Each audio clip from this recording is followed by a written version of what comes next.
Muito boa tarde, terça-feira, dia de podcast aqui do Notícias Agrícolas. Estamos começando então mais um episódio do Grão a Barra Podcast. Nossa parada hoje vai ser no Pará.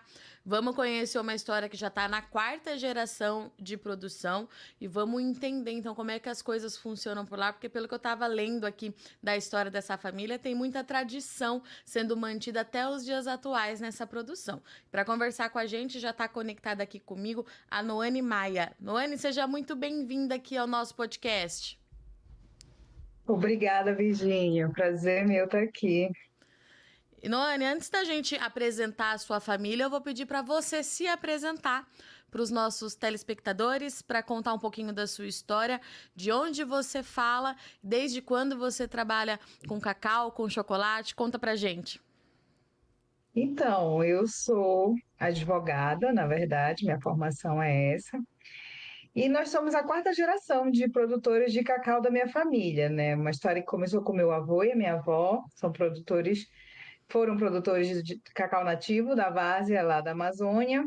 E esse legado permaneceu na mão de alguns tios, veio para minha mãe e chegou até nós hoje nessa missão de não somente produzir esse cacau, mas principalmente preservar o cacau nativo daquela área, valorizar esse cacau e os produtores, e a gente conseguir encontrar um mercado aí muito maravilhoso, com esse potencial grande que é do cacau especial, cacau nativo da Amazônia. E Noane, me fala uma coisa, você é advogada, hoje você exerce as duas profissões ou você está se dedicando só ao cacau? Como é que foi para você tomar essa decisão? Não, eu vivo para o cacau. Cacau é meu chefe. Cacau é quem manda. E foi em 2020, né, com a pandemia. Meu pai já estava tocando essa parte das terras da família, desses negócios do cacau, e meu pai faleceu e nos restou a missão de voltar para nossa origem, voltar para Mocajuba, que é a cidade onde a gente tem o cacau, e tocar os negócios de lá. E a gente foi se familiarizando, foi entendendo, e mais do que a gente perceber que o cacau era um bom negócio, a gente viu que a gente precisava fazer um trabalho de valorização da cultura do cacau ali dentro, que é muito importante. Mocajuba tem uma história com cacau, mas estava se perdendo ao longo desse caminho, e a gente abraçou essa causa toda, a comunidade do cacau, o cacau nativo e a Amazônia nesse lugar de grande produtora de cacau. E Noane, quando você tomou essa decisão, então, você imaginava de toda essa diversidade, grandiosidade que existia ali na produção da sua família e principalmente nos arredores, né? Porque vocês estão numa região de fato muito privilegiada, muito rica em vários aspectos. Que eu imagino que você já tinha certa noção, mas você imaginava que era tão grande, que tinha uma potência tão significativa ali? Com certeza não.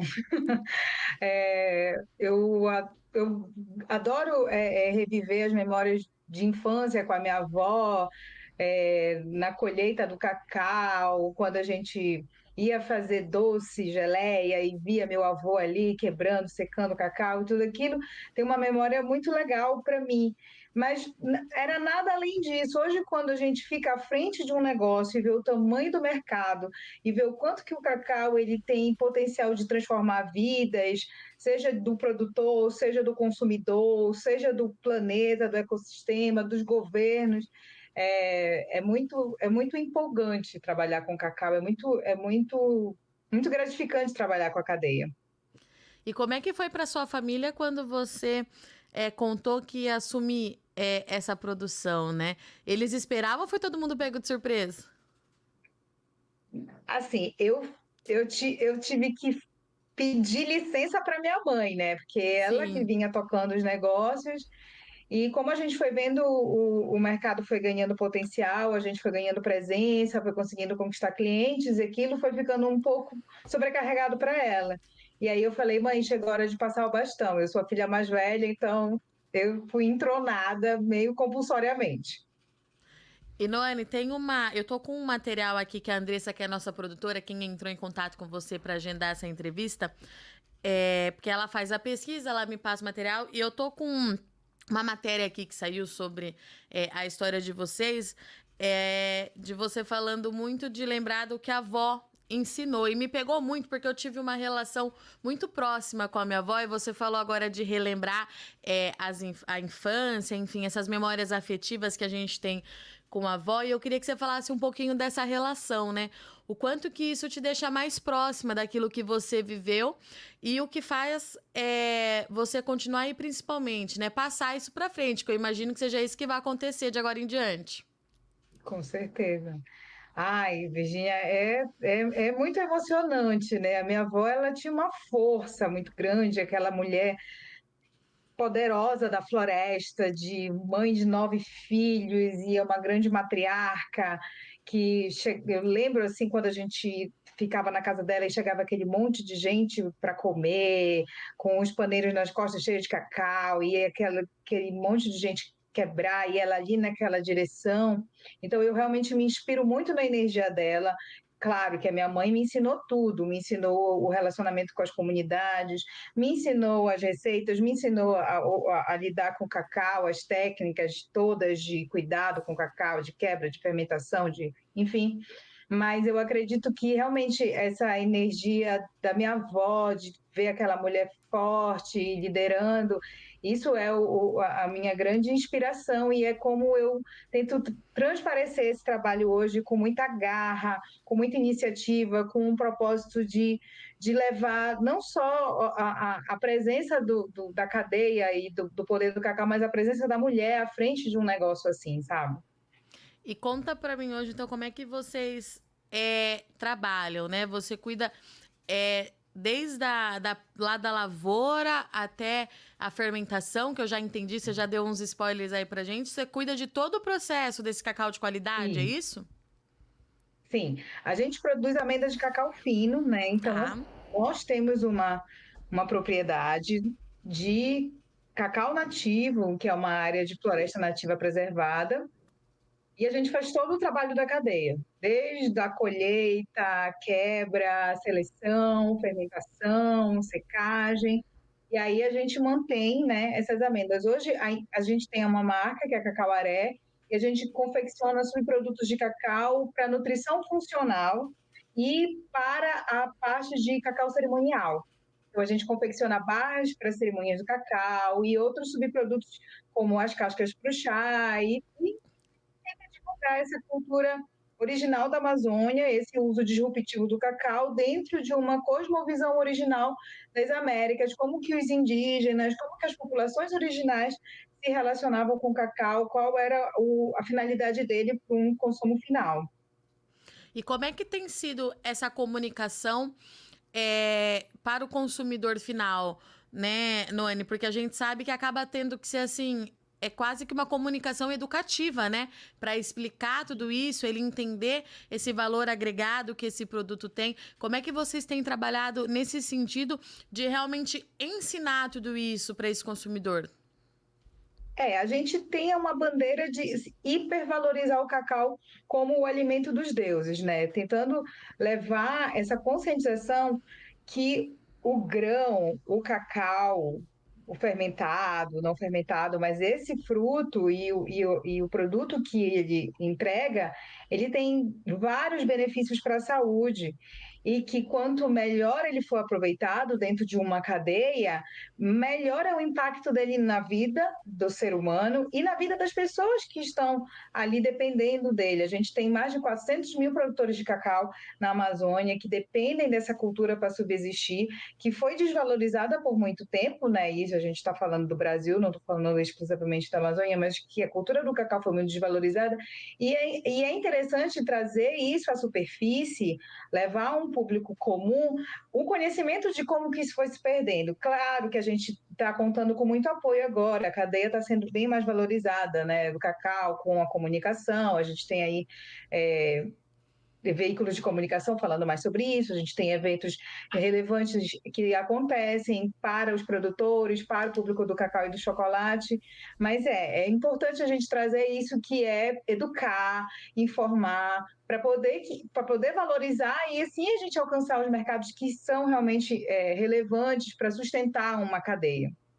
E, Noane, eu imagino que, assim, o retorno deve ser muito interessante, né? Porque eu falo muito isso aqui nesse podcast, num podcast que a gente tem aqui também voltado para o setor do café, que as pessoas não têm noção da grandiosidade que nós temos aqui, de tudo que nós produzimos, né? Então, quando a gente leva isso para fora da bolha, o retorno é muito interessante e elas ficam curiosas, né, para entender.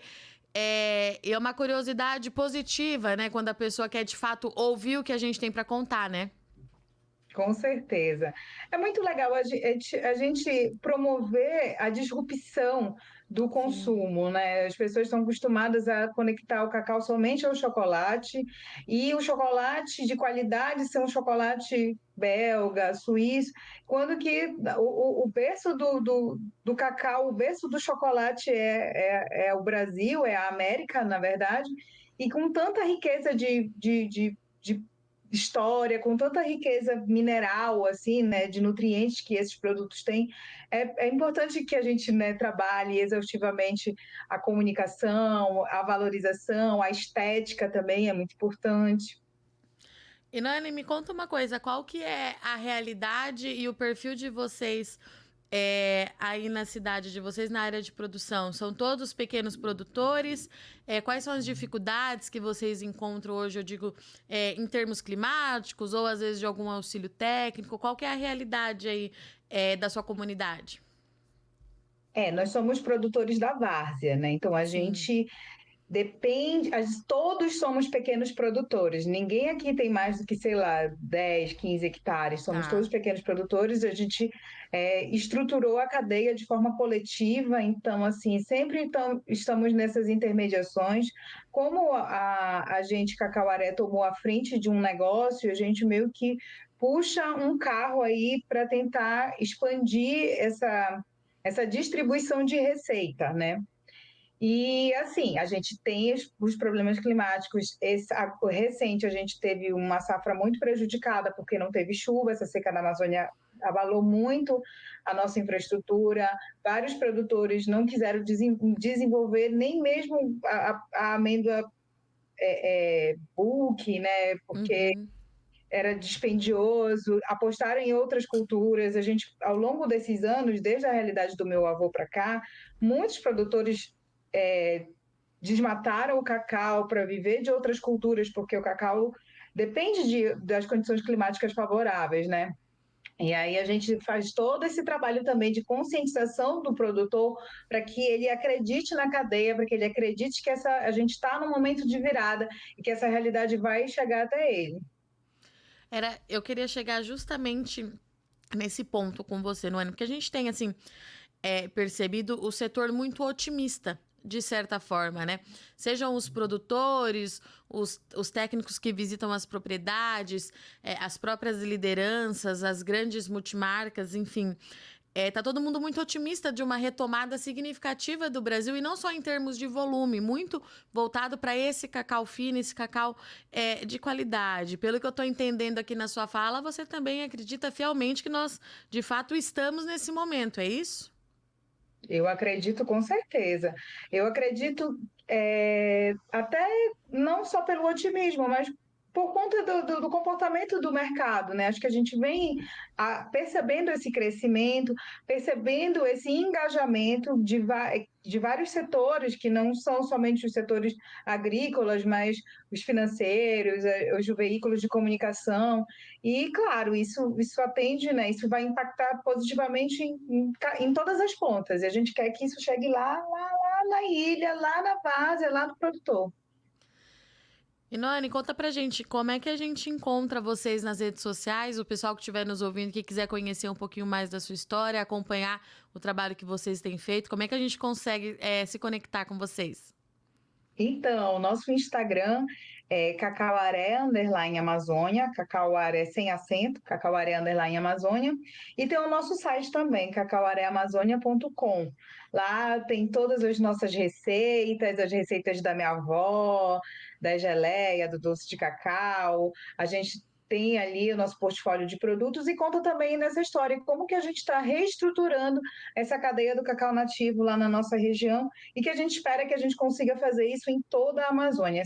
Eu costumo falar, eu não estou querendo valorizar o cacau, eu estou querendo hipervalorizar o cacau através disso, da divulgação dessa cultura original, que ela é muito importante, apresentando a qualidade que o cacau ele leva para a vida das pessoas que consomem e da necessidade dessa grande união de forças que alcance também os produtores que estão ali fazendo, as gerações como nós, assim, permanecendo com os seus legados de produção e que essa prosperidade chegue para todo mundo, essa saúde chegue para todo mundo, esse conhecimento chegue para todo mundo. E os produtores ali da região, eles já entenderam isso? Sim, a minha mãe é a nossa articuladora das comunidades. Ela faz um trabalho muito legal junto aos produtores, junto às mulheres, de que é necessário a gente valorizar o cacau, de que é necessário a gente acreditar que preservando esse impacto positivo vai chegar na nossa vida diretamente, nos nossos lares, nos nossos bolsos. E eles são também, eles são engajados, claro, que a realidade ela não é tão maravilhosa, mas eu acredito sim que a gente consegue perceber pelo comportamento deles que eles já estão acreditando, já estão vendo que o movimento está chegando. O turismo de base comunitária que a gente também promove lá ajuda muito a fortalecer essa consciência, porque quando eles recebem uma visita de um turista, de um jornalista, de um pesquisador, isso traz para eles também uma segurança de que eles não estão isolados, de que eles não estão esquecidos, de que eles podem prosperar, de que os filhos não necessariamente precisam estar escravizados ali dentro de um... E escravizados, quando eu falo, não é no sentido do trabalho, mas da necessidade de ter que ficar lá. Isso pode ser uma escolha de vida para ele no futuro, sabe? Então, a gente vê que tem um engajamento também dos outros produtores, principalmente os mais jovens que querem, como a gente, né? Eu tenho 37 anos e quando tive que assumir, foi uma grande responsabilidade. Assim como eu, tem muita gente que está assumindo também, já entendendo que chegou o momento de aposentar seus pais e ter que ir para a roça, ter que ir para o campo para poder manter essa subsistência. E aí é legal quando a gente consegue levar esse exemplo, é legal quando a gente consegue conectar eles com esse otimismo, sabe? E Noane, eu não posso terminar esse podcast sem perguntar o nome da sua mãe e o nome da sua avó. Minha mãe chama Nilce, mas é conhecida como Preta Maia, e Tá, é bastante conhecida em Mocajuba, e a minha avó é a Adair Guimarães. muito bom. Noane, eu queria agradecer muito a sua participação, sua disponibilidade. Eu deixo o convite aberto para você voltar. Se você tiver indicação de outros produtores que estão fazendo um trabalho de retomada, enfim, manda o contato para a gente ouvir as histórias da região e junto a gente construindo essa rede, essa cadeia de informação. Contem com a gente. Eu adorei a sua história. Volte mais vezes, sempre que achar que tem uma novidade por aí. Sinta-se em casa. Muito obrigada, viu? Virgínia, muito obrigada pelo convite, muito obrigada pelo convite da plataforma. Também coloco-me à disposição. E é isso. Um bom ano para você e a gente vai se falar mais vezes. Obrigada, Virgínia, para você também. Portanto, essa foi a nossa história hoje do Grão a Barra Podcast, nossa parada lá no Pará. Trouxe aqui pra gente essa revitalização que a gente tá vendo na produção do cacau, que também acontece por lá, né? De fato, nós estamos vivendo aí um momento de virada de chave para esse setor. E aqui no Notícias Agrícolas a gente vai continuar acompanhando de perto para ajudar o produtor na tomada de decisão, ouvir o lado do mercado e entender como é que o Brasil pode se reposicionar com valorização nesse mercado internacional. Eu sou Virgínia Alves, agradeço muito sua audiência e companhia e até semana que vem.